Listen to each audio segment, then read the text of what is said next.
Hello, welcome into a new episode of Chi Time here with me, Clara Apollo. And on this episode, as you know, I really love diving behind the scenes, so the energy behind everything. And honestly, you're in for such a treat here because I have Hope FitzGerald with me. She's the spiritual teacher, the intuitive coach, the dowser, the author, the healer, the neurofeedback practitioner, and end-of-life midwife who has written this beautiful book called The Infinity Wave, the Mastering the Art of Love, Compassion and Flow to accelerate global and spiritual evolution. And Hope came into my awareness through our mutual friend, Pam Gregory. And as soon as I was introduced to her presence on the planet, I knew that I really wanted to speak with her and learn with her. And I have already learnt so much through reading her book that is synergized beautifully with my own life and practice of the figure of eight, the infinity flow, the harmony wave, or whatever words that we use to come into that. I was introduced to this in the mid 1990s as an essential harmonizing Qigong form, and honestly, the effects of it would regularly blow my mind because it does what it says on the tin. It harmonizes, and I kind of got it, the kind of harmonizing the heavenly energies with the earthly energies coming through you, in and out of your balance point in the middle. But it was when it started to synergize with my Reiki practice and teachings that I'm like, something really, really magic is going on here. And to be honest, I felt a little bit on my own with this exploration. I thought maybe it's just me noticing this stuff, but I used to also sort of keep it back a bit as well, thinking this feels like a really precious thing that I don't just share with anyone. You kind of got to have done a bit of the work first before you kind of come into it. And because that was 20 odd years ago now, I think that has now moved on to let's share it with everyone. And so welcoming to Chi Time, Hope FitzGerald, so we can unpack the beauty that is the infinity wave. Welcome in. Oh, thank you so much, Clara. And I love that you have this background and this familiarity already with it, with the geometry. Yeah, yeah, and well, it's the embodied flow, the movement, and I think there's something that I've learned over the years that when you can inhabit something with your physical movement, it lands more within you. I needed that. I've got a lot of energy running through me and needed to come into something that would help me steady my busy mind, and so. I suppose I've come at it from the movement side of it, whereas I think you've come at it from more of a spiritual angle. I mean, what was it? What was it? It was after a retreat. Tom Kenyon, that was it. The Tom Kenyon retreat, a wonderful sound healer. Can you tell us how that evolved from there? What happened for you? Well, the sound healing retreat really for me was it was medicinal. I had had such a difficult year, such a year full of loss and pain and shock and awe, and I was depleted on all levels, physical, mental, emotional, spiritual. So when I went to Tom, it was just to rebuild. It was to empty out, clean out, and maybe rebuild. But it turned out the whole thing was about emptying out. And so at the very end of the time with him, there was one last practice, and I'd come so far, and I felt like I had only one more question. And I asked that question, and I got the answer in the practice. And as that answer unfolded, and then I saw the explanation just come, vividly into my mind. And it was a reframe, big reframe from what I had thought. And I was so grateful when I saw the grace of it that in my mind's eye, I just went prostrate down on the floor. And what sprang from me was this. I said, I am a willing vessel, do with me what you will. Now that's obviously not something you say every day, and I didn't think about it. It just came.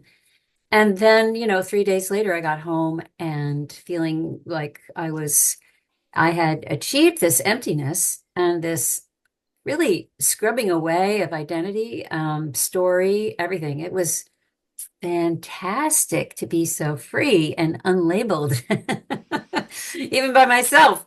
And and then I was walking across my living room, and then this vision was confronting me right in my living room, this giant wall of water. And it was a beautiful turquoise wave. I wasn't frightened. I'd never had this kind of vision happen before. I stopped in my tracks, and as I was gazing at it, I had a friend there, thank goodness, as a witness. And I said, I told her what I was seeing. And then I got this transmission, kind of like a byline at the bottom of it, that said this wave represents a push of evolution that is coming to the planet. And if you choose to resist, it's not going to go very well for you. If you choose to swim with it, surf it, then it will go easier. And then the wave turned on its side, and now it looks like that big letter C, big curling wave like that. And that had a byline too.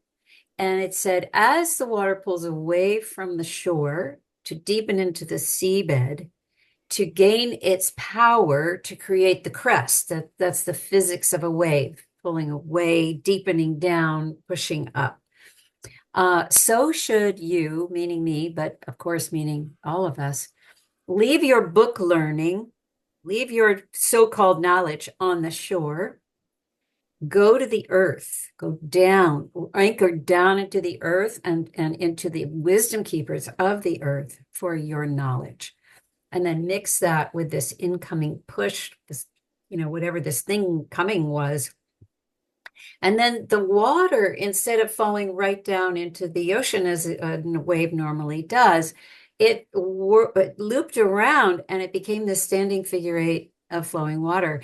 And there was no byline, there was no explanation at all. And it hung out in front of my head about 18 inches.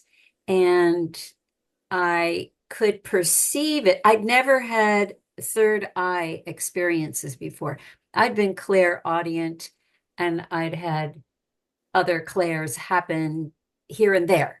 But this was a whole different animal. And so I could kind of see through it. I perceived it, but I could conduct my life. And then after 3 days, I said, okay, this is getting a little annoying. I'm going to sit down with my dowsing rods. And by that point, I'd been a dowser for about 15 years or so, maybe more. And because of the way that I basically taught myself to dowse, I was able to ask more nuanced questions so that I could get at some information.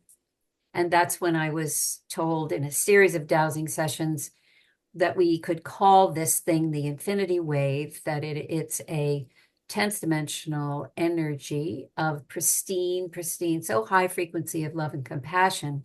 It doesn't really exist on this planet. And that it's here as a gift from a loving universe to help us through this transformation, this evolution. It's all about evolution. And I was not in the habit of talking about evolution. It's something that happened in the background very slowly. I mean, but I had been to Findhorn in Scotland in the mid 70s, and they had taught us a version of evolution that was Teilhard de Chardin's belief. And anyway, long story short, I was told that this was meant for me to now teach about, even though I had no idea really what it was. Well, but there's the curiosity. It had seriously piqued your curiosity. It had come into the space that you had cleared for it to land into. And that, I think, is a very important point. All this wanting to fill yourself up with light and be the love. If you haven't got rid of the stuff that's in the way, then there's not a lot of space for it to come in, or it can only come in to a certain extent. So that key from the clarity of clearing that you had with Tom Kenyon, I mean, that was a very powerful foundation for this to be able to land.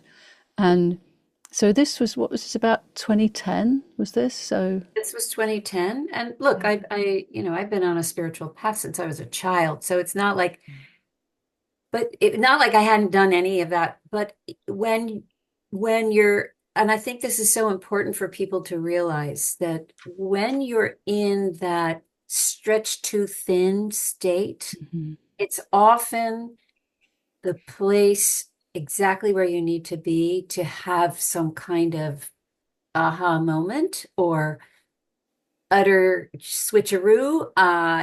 That's when we're vulnerable. That's when our all our defenses aren't up, all our identities aren't up and in the way.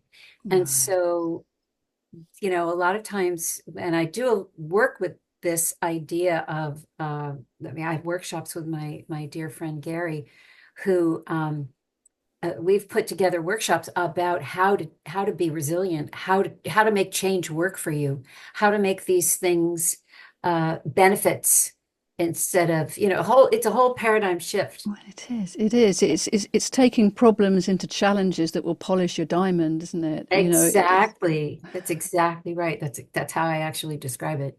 Yeah. Yes. Yeah, it Yeah. was truth, truth. And so this coming through is the water. Now I'm curious about this because the conversation you have in your book with the creator, and you're saying like, who are you? I want to know more. And the creator saying something about how made of like the spark and the air and the fuel, and it's like, and I'm thinking, oh, spark, there's fire, there's wood, that's the body of the fire, the fuel, there's the air, and I'm like, does that give space for the water to come in as this? And sorry, I'm just trying to understand why the water's come through when you've got the creative force talking about fire and air. And so I'm curious about why you feel it's water that you've been shown with this beautiful infinity wave. Well, there's so much to say about water, and this is where we take the wisdom of the geometry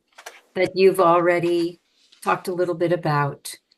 That geometry has a harmonizing effect in and of itself. It has a balancing effect. It has an aligning effect. It has ah, it takes a circle and twists it, right? Hmm. And my feeling is that that twist, that crossover point where they don't touch, but that place where it narrows in is a very crucial part of the geometry because I call them, from what I learned from Teilhard de Chardin, I call them a peduncle. This is the squeeze that we go through multiple times in our lives that push us into a place where we have to change. We go in one way and we come out another. So the other aspect of this geometry is that it is expanding and contracting, which is the rhythm of the universe. It's everything expands and contracts. We breathe and we contract. That there's a pulse like that in the whole shebang. Now, so you asked about why water. Sometimes, because people do say, oh, well, I see the wave as, gaseous and, it's moving and that. I'm like, great. Or I see it in light, or I see it in gold, or I see it in whatever. Like, first of all, there's no wrong way to do the wave. There's no right way to do the wave. The wave is a living energy represented by this figurative flowing water, because that's something that we can wrap our heads around. We can go, oh, I recognize that symbol, and I'll just pull it. I don't know if we're on video or audio, but there it is. So when we recognize that symbol and we understand what it represents, okay, so the cross represents Christianity, right? The Ankh represent. So we have different symbols that represent things to us. So we don't have to go think about it. No, we just have the symbol and we know what it means. So this symbol represents a huge energetic, huge, humongous, right? Wrapping around. When it first came in, it says it's going to be wrapping around the planet and anchoring in at the end of 2011. And we were told to conduct these workshops all during 2011. And I'll get back to the water in a minute, but I just want to mention that all that year, I'm thinking, well, I can't be the only person bringing this in. Of course, I thought I was losing my mind. I didn't want to do this. I didn't want to teach anything spiritual. I was very happy just having my own quiet practice. Thank you very much. And but I started looking around and I did not see the infinity symbol in anything. No logos, no jewelry, no packaging, nowhere, nowhere. And I looked and I thought, oh gosh, am I the only one? Is this crazy? That's why I know. I know what it's like to feel alone. And sure enough, January 2012, there it is in the foam of my cappuccino. Somebody put it in. And then I see it spray painted on the street, on the sidewalk. Then it just starts to come in. And within 2 years, it was the most popular tattoo for women. It is now ubiquitous. Everybody has in their logo. They don't know why, but they're just drawn to it because Well, it's in the field now. I think But anyhow, this is right. It's also something when you mention it to people, they say, "Oh, I always draw that. I'm always drawing it. I'm always doodling it." And I thought, yeah, as a child, I would do that. There's yeah, something innate within us that recognizes this flow. And this was yeah, something that was said to me by one of my Qigong teachers. Is it's one of the first flows within us as an embryo. It's the flow up and down the spine. It's not just up straight up and down. There's that in right, there, and I'm like, oh, so this is right, why I recognize it so viscerally right. as a physical being, and also the energetics within my physicality Yes, gets it. So, yes, and here is this flow coming through that can be used really microscopically, or it can go right up to the cosmos and back, and yes. there's no restrictions on it. And as you say, whatever color it comes to you, whatever, and it changes, and it there's such a wisdom to it. It's like inviting it in. It's almost like it's the reclamation of what's already within you. That's how I felt. That's how I feel more and more. And then coming into your work, I'm like, oh, yes, now come the angles that you have. But we have so many crossovers. And this piece about the water and the consciousness of water and the wisdom of water that we're getting so much more information about with the work of the crystallographers like Vida Austin and Dr. Masaru Emoto. There's got to be something within this infinity wave being shown to you as water that has a piece within it around that, yeah? Definitely. And that was one of the first things that I started to research. And back in 2011, Dr. Emoto was the only one really who had, and then more and more labs popped up around the world that were duplicating his experiments. Um, I I realized pretty quickly, I mean, that water was much more than what we take for granted. That there was something special about it. First of all, the water in the wave reminds us to stay in a flow state. Now, Yes. the thing is, if you're in love and compassion, you're automatically in a flow state. So it goes both ways, right? So just reminding that it is a watery flow brings on that feeling of flow, Yeah, that feeling. because we recognize that water flows, don't we? Yes. Whereas Yes. if we're seeing it in like I often see it in a gold flow, but I see it like liquid light, but that's because I've done this work for a little while. But initially, when you come to it, there's a watery, there's an information that the flow that water's giving to that liquid light, to Yes. that, to be like water, my friend, as Lee would say. But what's this? They said water can flow and it can crash. This is the thing about water. It can be really quite It has many, many ferocious. personalities, Yeah. and what I began to understand in 2011 was because remember the second vision, they said, go to the wisdom keepers of the earth, go to the earth, right? Go to, so I went kind of on a shamanic journey and started to get my information that way as I had been told to do.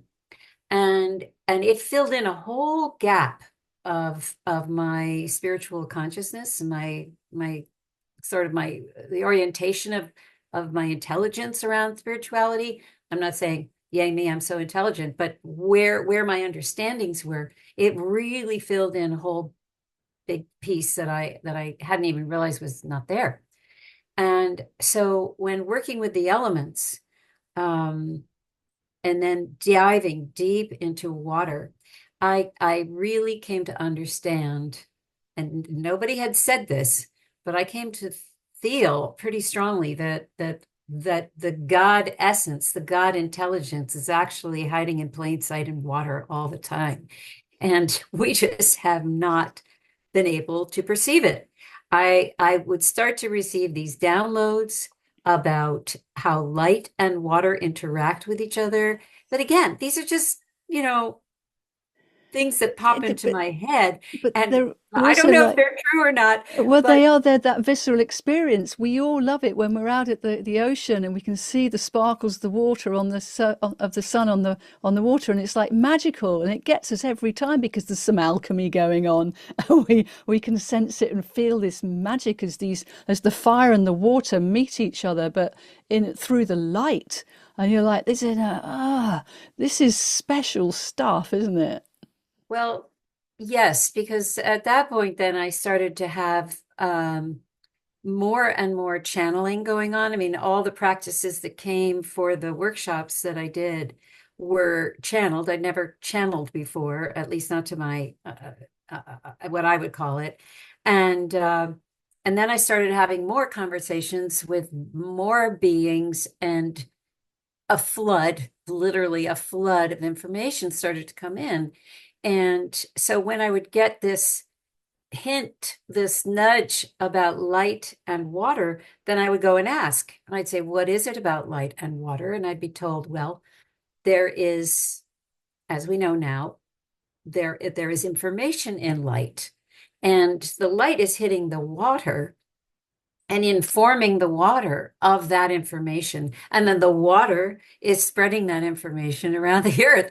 And this is happening in daylight and in moonlight. So we are always being infused with light information, and the mechanism for traveling is the water. So that's one piece of it. Another piece of it is that the water itself is intelligence, as Veda has been proving, as Dr. Emoto proved as well. But it is our ability to interact with it. And that's what's so key. So when I was being taught these things about the wave and how to use it before I really understood what it meant, when we wrap ourselves in a wave of the infinity wave, the flowing water, figure eight, whatever, we are wrapping our fields in this, very potent love and compassion. When you remember that through the science of cymatics, which is how sound affects molecules, cells, sand, whatever it is, and turns them from chaotic into more of a synchrony, more of a pattern, a geometric pattern. So we go in and out of chaos into pattern, chaos into pattern, chaos into pattern. So when we chime a bell, play a beautiful note, wrap ourselves in an infinity wave, we are impacting the water in our bodies. We're basically structuring the water in our bodies. So do you think we do this when we move as well in a coherent way? Yes, absolutely. Yes. Yes. Yes. Creates a vibration, a Yes. frequency again, isn't it? Yes. Yes. So Yeah. when we put them all together, that's wow. That's really great. When we have sound and movement and our conscious understanding, it's pretty great. This is powerful medicine as well because Yeah. it's getting to the truth of the matter. And that if we're talking about spiritual evolution and why are we here, what is my sole purpose? And there's all this frenetic activity and distraction outside of us. And it's like, well, who am I? What am I? If I can come into some simple practice, be in nature, maybe do some humming or some toning, producing your own sound, Yeah. some gentle movement, particularly that beautiful 8, and then see that within yourself, then you know you're aligning with some deep wisdom that traverses from your very small molecules right up to the cosmos, like you were saying with the breath. We're in synchronicity with the cosmos when we're breathing. So when we can come into that coherence, so there's a soothing quality and also an enlivening activation. And I'd like to bring back to that point about, I know the water is something that I'd come back to as well, because I've got some stuff to share maybe in this interview, but I would like to just presence that place in the middle that you were talking about, the peduncle or crossover point of when you're kind of expansion into condensing, and that there's a sort of the 0 point field that Yeah. does go through, and that has been very fascinating to me over the years, to be able to bring myself into stillness, because I think the only place that we ever experience stillness is within ourselves, because everything else is moving, and it's a fleeting experience of stillness. Do you think we come through that moment of stillness at the center before it expands again, or any more thoughts about this 0 point place that has a curiosity to it? I'd be interested to know. Yeah, well, it depends on how you use it. If you use that as a meditation and you have a belief that 0 point is the point of stillness, then that's what it is for you. Um, I I tend to think of it as this flip, this gateway where you flip from one thing to the other. When I describe the peduncle, I always describe a bottleneck. So all the molecules, let's say, are spinning around in the bottom, the wide part of the bottom. And as they get squeezed into the bottleneck, they have to rub up against each other. And in rubbing up against each other, they cause friction. And that friction is really important. Without the friction, nothing happens. And the friction pushes then the upward push through the bottleneck. And that's akin to the 0 point. And all things transform in that 0 point from there on. So then what emerges is the next higher level of you, and the more evolved and the more elegant version of you. So I have many people who come to me and say, I feel stuck. And I say, well, first of all, you're not stuck, because this thing is always in motion. So you're just having an experience of stuckness, but actually you are still moving along. And we can dowse for where you are in your journey.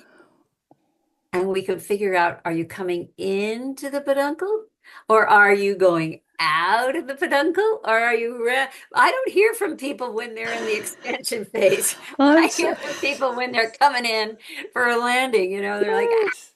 getting Oh, squeezed. really? When they're coming, they think they're coming in the stop, but actually it's the landing. And it's, as you were speaking about, coming to the bottleneck, there's like a rebirthing that occurs That's after what you it come is. down, and then you're going to come into the rebirth. And Yes, so that just before that happens, you think, oh, dark night of the soul happening. It's yes, all gone wrong. And it's like, now yes, you're entering the peduncle, you're going into that yes, zone. It's going to feel a bit yes, constricting. But as you say, if you can get through it, if you can trust the process, and know that you are still in flow, because water will always find its way round. yes, It, yes, it can't get stuck. It always will, because and there's that thing that, if water left to its own devices will find the lowest point yes. on its own. It needs the energy. So there's an energetic spark here. And woohoo, lots of ideas. But with that, the first one is, do you think that this flow goes in both directions? Yeah, can. Yeah, Yeah. because this is synonymous with the Qigong powering up, the energy flow around the waist, for instance, that is very linked to the nurturing the kidneys that are connected with the water element.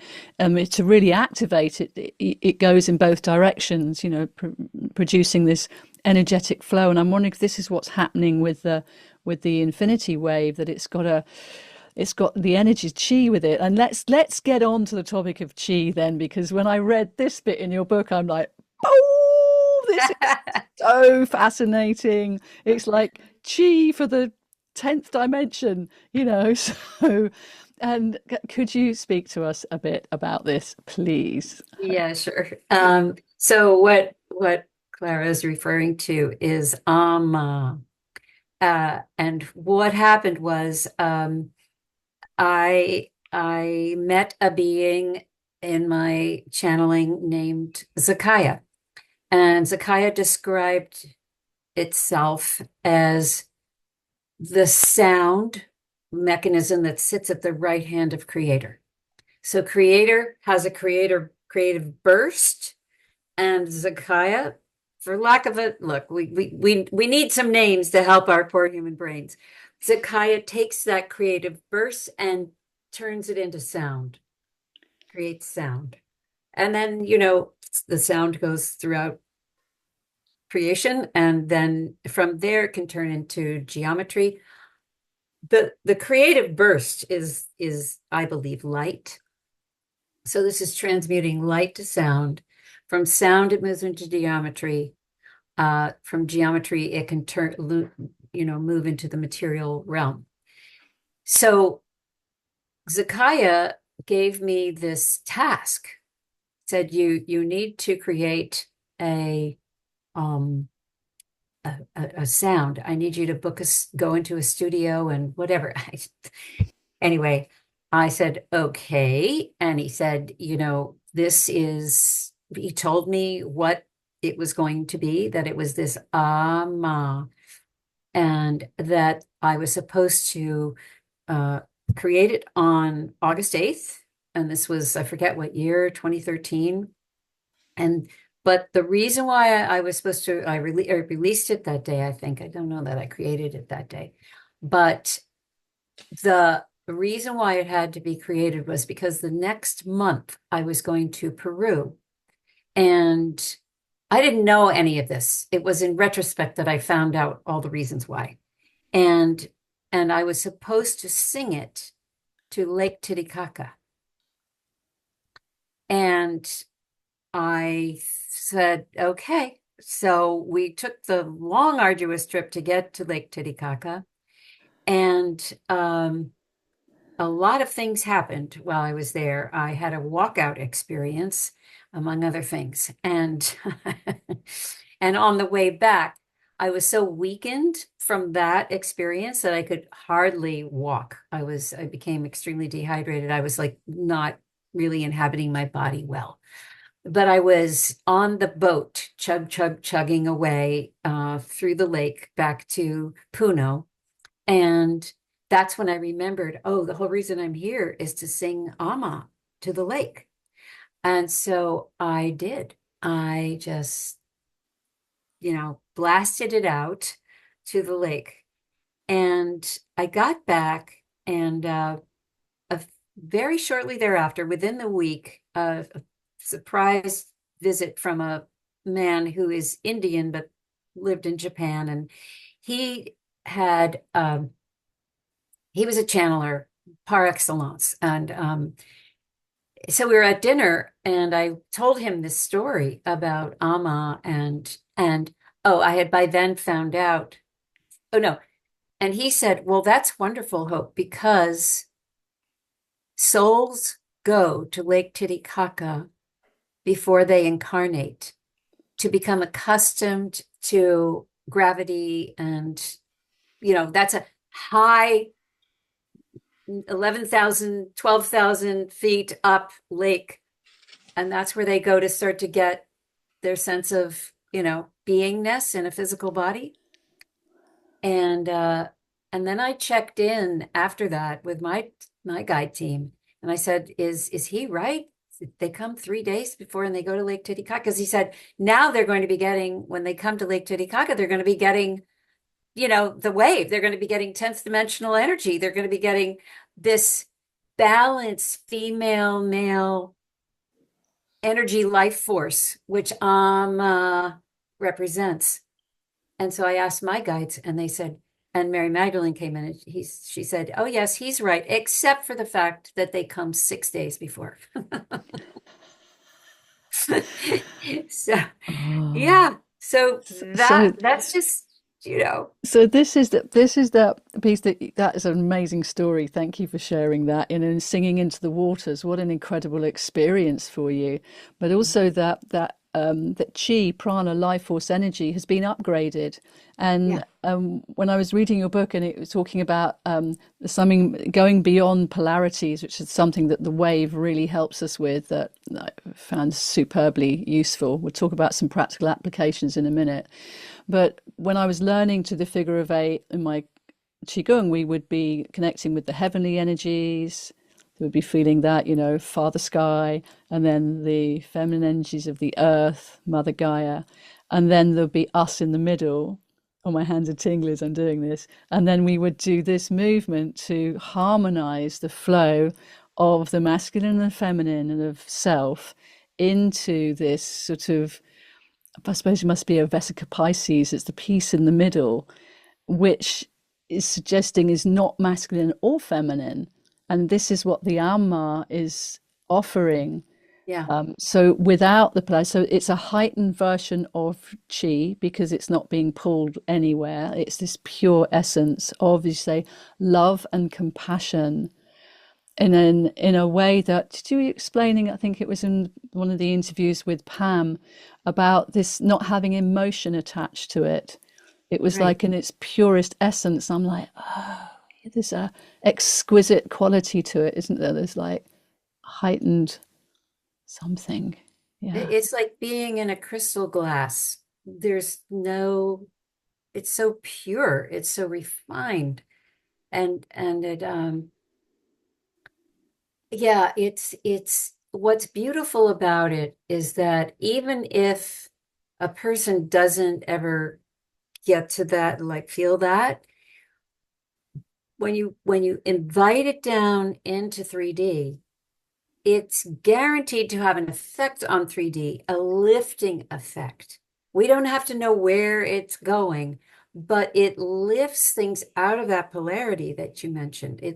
It has a this it just lifts things up. And in the lifting and the raising of the bar, it also opens the ceiling. A lot of times we're really hemmed in. We don't even realize it, but we're hemmed in by this 3D ceiling where everything has to occur below it, like that. And then we might kind of bump our heads against it every now and then. In meditation, we can travel through that ceiling many times. Yeah. With the wave and with Amma and with many other practices, the ceiling opens. And when the ceiling opens, we have many more possibilities. Our mind can go in many more directions. We can hold more than one reality at the same time. We're no longer tied under that ceiling of yes and no, black and white. You know, I think that is on its most simplistic level, that is the best gift that the infinity wave is for the common person, to free them from that sort of prison of 3D, that locked in place.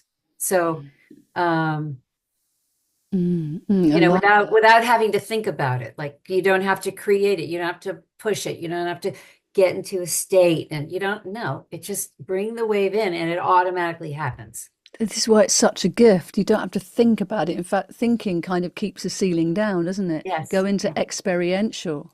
And Mhm. and that letting the wave go as high as the cosmic heart through your heart and down to the heart of Mother Gaia. I remember doing this in a color psychology training back in probably the same time that you were doing that. I know, maybe about 2014, something like that. No, it was before that. It was about 2026 something. It was like, because I've been doing it like this a lot, and I now Hmm. do it in all sorts of ways. It's Hmm. shown all various ways of bringing movement in, which is still keeping me very curious and engaged with how does it want to express through me now, and it comes through my dance as well.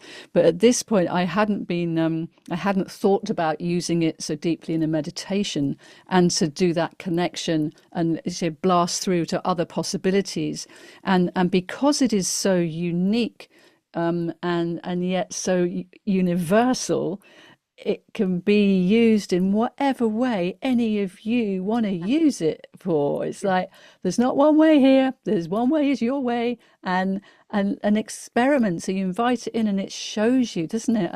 And for me, I've used it quite a lot between the hips, the wave between the hips, and like a horizontal way to sort of come in through the base chakra around the hips to bring in real stability to the foundational levels. And I've just had to use that a lot myself. That's something Hmm. that I found super helpful. And then from there, it will peel off and show me where else it wants to go. Yes. Like, Because it has an amazing. intelligence all its own. Exactly. But I do want to highlight that, and in the book there are a lot of ways to use it, but that's only a teaspoon full. But interpersonally is Yes. probably the most obvious, And the most helpful. The most very helpful. helpful. Yeah, yeah. Yeah. I Um, just had a beautiful uh, person call me and say how they were in a very tough situation with another person and they were very triggered.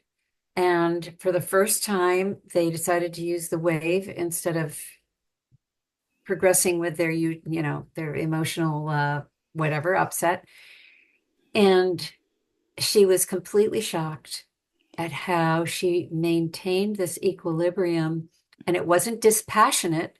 She still cared, but she was peaceful in the exchange, almost at peace with whatever way it went. And she said, I've never had that experience before. And it was like, I mean, it was, this is a 60 something year old person.